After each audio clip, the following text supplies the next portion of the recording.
a reiterar que hoy vamos a conversar con don Leonardo Aguilera, no con el presidente de la Refinería Dominicana de Petróleo, no, sino con el presidente, sociólogo. No, economista, igual economista, sociólogo, sociólogo, ¿verdad?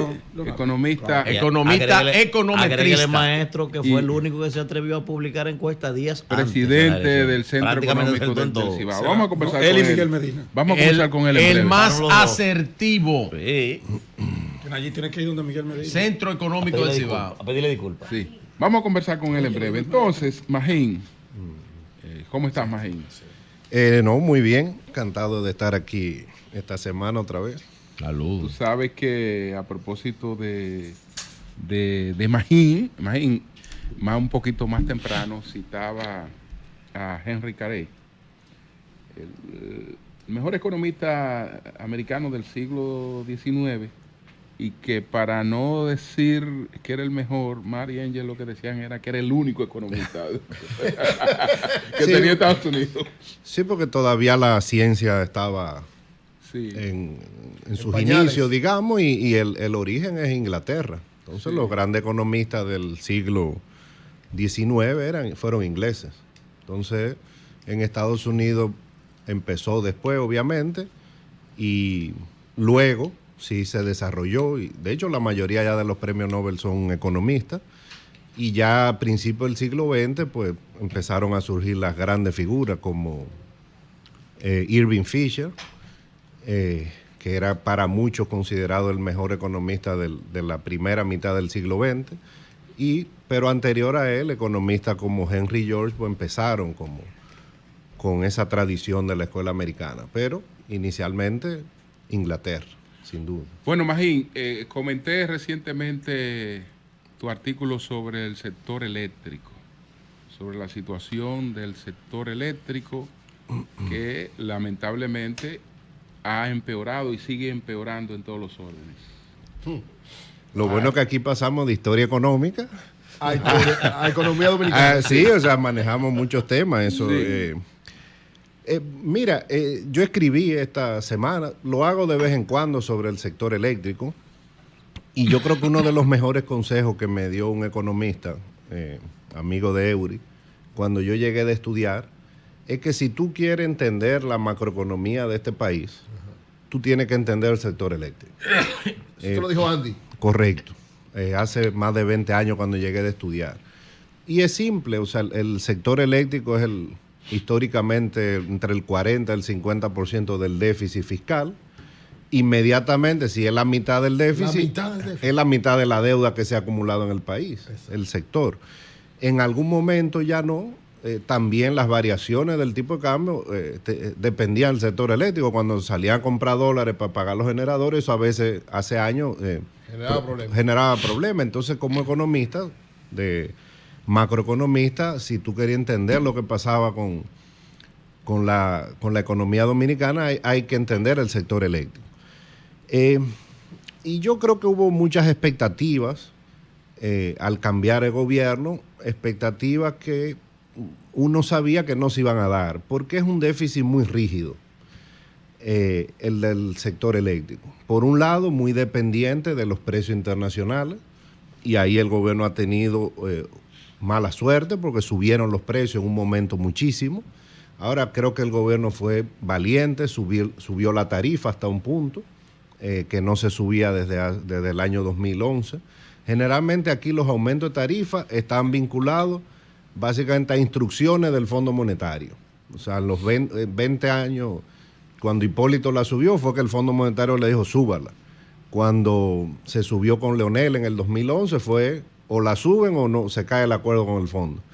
Entonces se hizo un aumento de tarifa.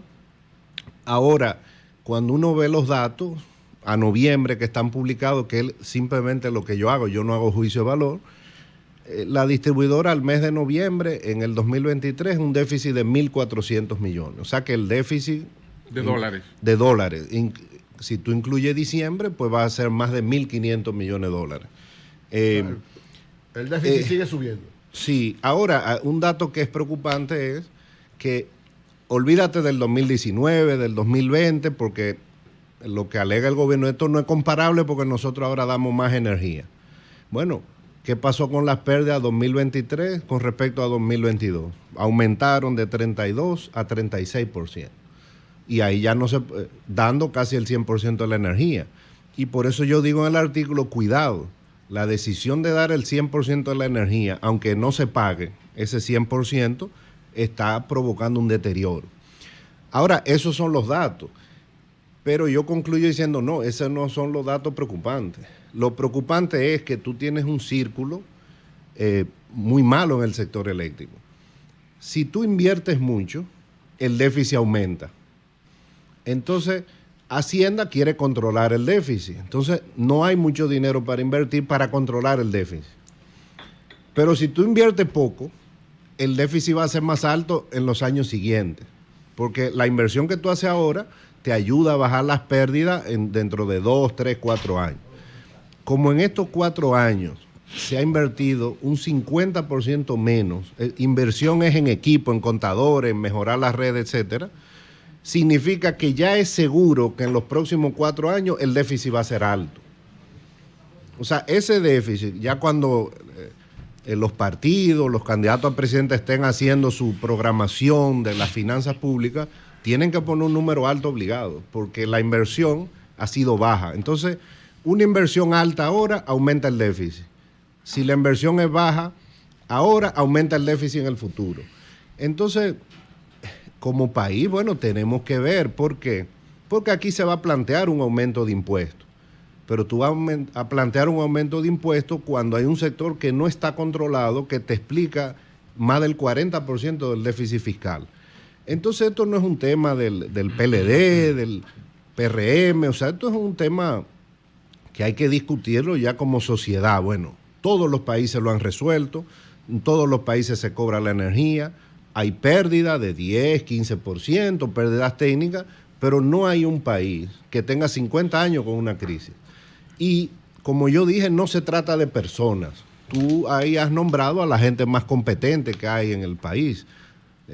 Lisandro Macarrulla es un tipo competente, la vicepresidenta, Joel Santos, los funcionarios, algunos de los que han pasado, muy competentes. Y don Celso ni hablar. Que yo de ahora en adelante criticar para mí a la sede va a ser muy difícil. Porque don Celso es tengo una relación con él familiar y es un gran gerente. Pero esto no es un tema de personas. Yo creo que va a ser difícil decirle a las personas, usted va a pagar más ITEVI, más impuestos sobre la renta, si tú no has resuelto ese problema. Y han pasado años. Ahora, se venía en la dirección correcta, lentamente, pero se venía por lo menos en 2 de las 3 empresas. Edesur y Edenorte, antes de la pandemia, ya tenían pérdida de 20%. Y tomó años, tomó 15 años gradualmente, otros países lo han hecho muy rápido, pero algo se estaba haciendo bien. Venía bajando y en la medida que iba incorporando circuitos, se daba más energía. Ya se estaba, cuando empezó el proceso de reducción de pérdidas, se daba el 75% más o menos, 80%. 10 años después ya se estaba supliendo el 90% de la energía, a la vez que las pérdidas bajaban en Edesur y Edenorte. Llegaron a 20%. Este no, siempre ha sido un desastre y sigue un desastre. Fíjate que en el gobierno ha habido 4 administradores en 3 años. Eso significa que ahí hay un problema. Entonces, este es un momento que va a haber cambio o un nuevo mandato para Abinader o un nuevo presidente, que los partidos, bueno, ¿qué es lo que vamos a hacer? ¿Cuál es el plan? Y en ese plan no debe ser un plan, debe ser un plan de nación. Si hay que regalar esas empresas, tal vez hasta salga mejor, porque es que salen caras. Cuando tú tienes una deuda del gobierno de 50% del PIB y la mitad de esa deuda es por el sector eléctrico, ya como sociedad tú tienes que hacer algo. Entonces, yo creo que la restricción va a ser seguro que en los próximos años ese déficit no va a bajar, a menos que los precios se desplomen completamente a nivel internacional, pero las pérdidas de energía no van a bajar porque para que bajen se necesita una inyección de dinero muy grande, que no se ha hecho. ¿Qué tú Esa es la sugieres? realidad. Bueno, eso le toca ya a los No, que pero hagan tú sabes, políticas públicas. No, pero, perdón, si tú fueras, ¿por dónde debería irse? No una medida concreta, sino por dónde. Bueno, vamos a ver qué hace don Celso. Que plantea Celso es primero. brillante. Bueno, él es un buen gerente. Yo creo que hay que sacar la política. Yo creo que no ha dado resultado por haber politizado o incluso haberla recomprado. Yo creo que hay que entrar la experiencia del sector privado. Hay empresas exitosas aquí en sistemas aislados que cobran el 100% de la energía. ¿Volver a hacerla privada? Y las pérdidas, bueno, es que nadie te la va a comprar porque no vale nada ahora.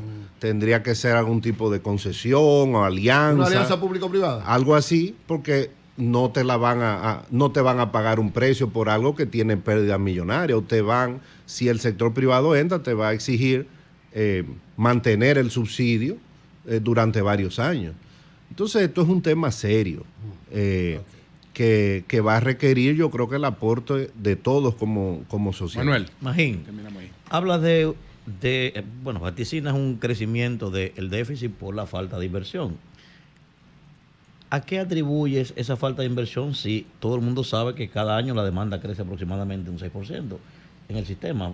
¿Cuáles serían las causas que ha impedido que la inversión se haga de manera ordinaria? No, hay dos causas. Una es que el Ministerio de Hacienda tiene que controlar el déficit del gobierno. Y una forma es controlando el déficit del sector eléctrico. Y tú puedes bajar el déficit bajando la inversión. Igual que tú haces con la inversión en infraestructura. Como el gobierno ha bajado el déficit el déficit público en parte con una inversión bajita. Yo lo he dicho, en estos 4 años, este es el cuatrenio de menor inversión en infraestructura de los años 80, que es consecuencia de que el gobierno es macroeconómicamente responsable. Pudiera tener un déficit de 5% del PIB con más inversión. Esa es una razón. Yo creo que al principio, nuevos funcionarios, se lo comió la ley de compra, paralizaron la inversión. En algún momento tú llamabas y no había contadores. No, todavía no hay. Entonces, yo creo que inexperiencia al principio. Yo creo que, si había corrupción, eso hay que investigarlo, pero tú no puedes parar la empresa. ¿Tú ves?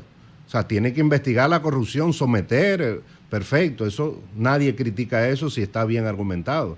Pero por eso no había que bajar la inversión. Entonces, el resultado, la realidad es que tú necesitas inversión de 300, 400 millones de dólares. Porque una inversión anual como la que están haciendo de 140, 150, eso ni siquiera da para reposición de equipos que se van dañando. Ahora, no hay. Si se quiere más inversión, imagínate que don Celso vaya, Hochi, necesito 500 millones este año para inversión. No hay. Sí. O sea, es un problema complejo que viene por la restricción fiscal también. Bueno, gracias, Magín. Y si tú vas a pagar, tienes que ir a perder tiempo. Porque cajeras y cajeros no hay. Pues los empleados que hay son de 150,000, de 200,000, de eso es que hay mucho por ahí Pero atrás. bajito no hay. Pero bajito que atiendan a la gente no hay. Pero no solo eso. Pero hazme una pregunta de un minuto. Usted solicita un servicio. sí. Usted Pero, Pedro, solicita tú me la estás instalación de un contador. Sí. No, le damos esos minutos de los detalles. No es uno. Sí. Mire, 2 de allí, 2 de Ah, de Virginia los míos. y 2 Claro. míos. Mire, maestro, usted va y solicita un medidor hoy. Y si usted no tiene una relación en una de esas sedes, no tiene O instalación. un cambio de potencia. Oiga También. eso. Lo De que le 110 a genera 220. el consumo de los clientes es lo que le genera dinero a una empresa. A ellos no le importa esa vaina. Pregúntame sobre los paneles solares. Para allá voy yo. Pregúntame. No sé. Yo creo que... No, pero hazme la pregunta. paneles. No, pero tú estás planteando... No, No. pero tú lo estás planteando como un Tenemos que problema hablar de de eso. paneles. Pregunten Pero a mí pregúntame. que bajé la factura Sí. de 13,000 a 200 ¿Qué es lo que pesos. pasa con los Tenemos que paneles? hablar de eso. La próxima semana vamos a hablar de eso. Ok. Gracias, Magín. Gracias, Magín. Bueno, señores, vamos a conversar con Leonardo Aguilera. Cambio y fuera.